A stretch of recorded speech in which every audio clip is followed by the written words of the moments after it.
These ceiling fans are really weird. They go for a long time without working, and then they turn themselves on, and then they'll turn themselves off.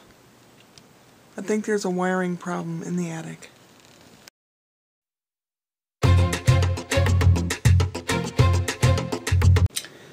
Well, it's going on 6 in the morning and I haven't been able to sleep at all. Well, about midnight I started dozing off. I was trying to catch up on my YouTube subscription watching. And I should have gone to bed then, but I didn't. So I'm really... And I started thinking about yesterday, and I started getting depressed, and I started eating everything in sight. I'm punishing myself. I know what I'm doing, and I know why.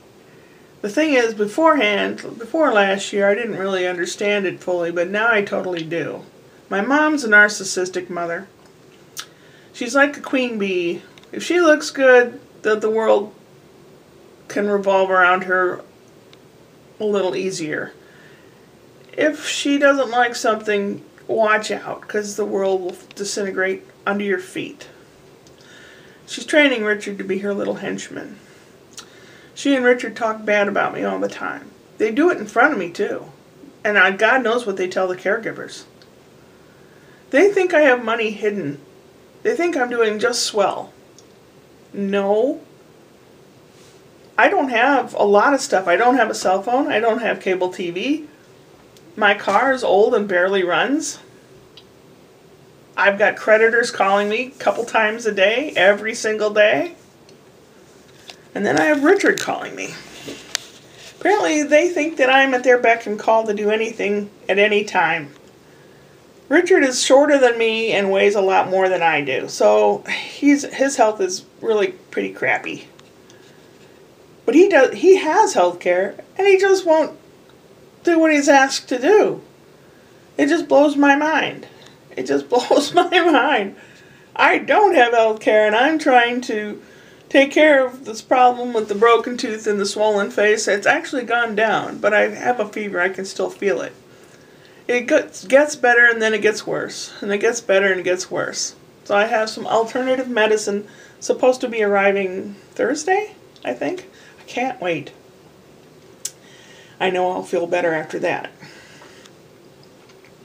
And thank you to my friend who suggested it in the first place. I finally caved in. Yeah, I'm beating myself up and punishing myself. My brother calls, and if I don't answer the phone messages are all pretty much the same. Hello? Hello? Are you there? Pick up, pick up. Answer the phone. Hello? Are you there? Hello? This is your brother, Richard. Hello? Hello? Are you there? Well, I guess you're not there. Are you? Did you go somewhere? Maybe you went somewhere. I guess you went somewhere. Well, this is your brother Richard. Call. Several calls in a row. He called me this morning and wanted to talk for an hour. Almost 2 hours.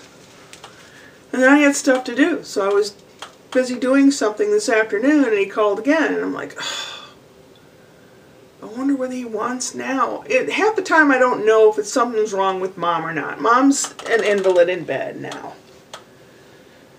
She needs caregivers during the day, and Richard should take advantage of that and get stuff done. The house is a mess. He does nothing. He's the laziest SOB you ever saw in your life. I shouldn't be bad-mouthing him and airing out my dirty laundry, but I'm ready to implode, so I have to rant. I just have to. They expect me to do everything for them. I know I'm beholden to Mom financially for some things, and I'm doing my best.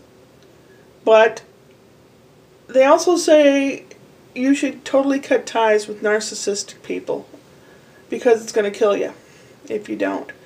Well, you can't always cut ties. Sometimes you're related to them or you're married to them or you work for them, you know. So you have to know how to handle yourself around the people so that they don't bring you down. Mom's been lying to Richard and possibly the caregivers about me. You know, how I have money and how I do this and how I do that and how I... But she never brags about me. It's always negative. Always, always, always. And the latest thing was she was telling Richard how, well, after the divorce, we moved in her house briefly, well, 2.5 years. But we lived in the basement, in a square, a 10-foot by 10-foot square area of the basement. The boys slept on a fold-out couch, and I slept on a cot for 2.5 years. She has a 4-bedroom house, but all the rooms were full of her clothes and boxes of trinket crap you buy in catalogs. If 2 tablecloths is good, then 4 are even better. That kind of thing. Oh, good God. So, I'm having to deal with this. She was telling Richard that we lived high on the hog, and we did this and we did that, and I'm like, no, we lived in the basement. Richard said, that's not what Mom said. I said, well, Mom's wrong. I said, you can call up Brian and Scott and ask them. They'll tell you. And I'm just tired of it. I am so sick and tired of this crap, this negative crap. I'm ready to just cave in on myself. Just sick about it. I don't have health care. My brother does, and he doesn't follow what the doctor asks him to do. He's shorter than I and weighs a lot more than I do, and he doesn't take care of himself, then he complains. I have heartburn. What'd you eat? Well, I had this and this and this and fried this and fried that. Like, oh, good God. Anyway, my biggest beef is now, since it snowed about an inch, he wants me to come over with my snowblower and do their driveway and sidewalk. Then you have a lawn tractor with a snow blade on the front. Well, I kind of took that apart, and I did this and I did that, and you knew it was going to snow. I am not going over there and doing their driveway or their sidewalk. He's a lazy SOB. I've just about had it. I actually did buy a lottery ticket last Wednesday. Didn't win anything. I didn't look until today.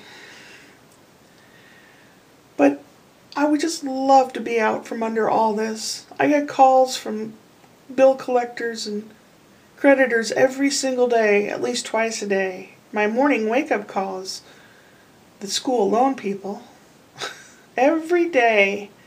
And now I've got 2 other people calling me. Whether they have any kind of founded reason to call me or not, I don't know. I'd have to try to find the paperwork. I don't think I have that particular paperwork because it's about 20 years old. What they're calling me on. And I don't know if there's a limitation of time or what. I really don't know. Everything's just so overwhelming. I'm sorry to vent like this. I'm trying to wrap it up because I keep trying to film this and it gets longer and longer and I'm like, oh, good God. Well, if anyone's still around, thank you for listening. I know other people out there have the same problem or have had the same problem. I know because I've seen many videos of other people that have the same problem. We all have our cross to bear, as my mom used to say a long time ago. That's like a Christian saying, I guess. We all, like Jesus walking through the village on Palm Sunday, or no, not Palm Sunday.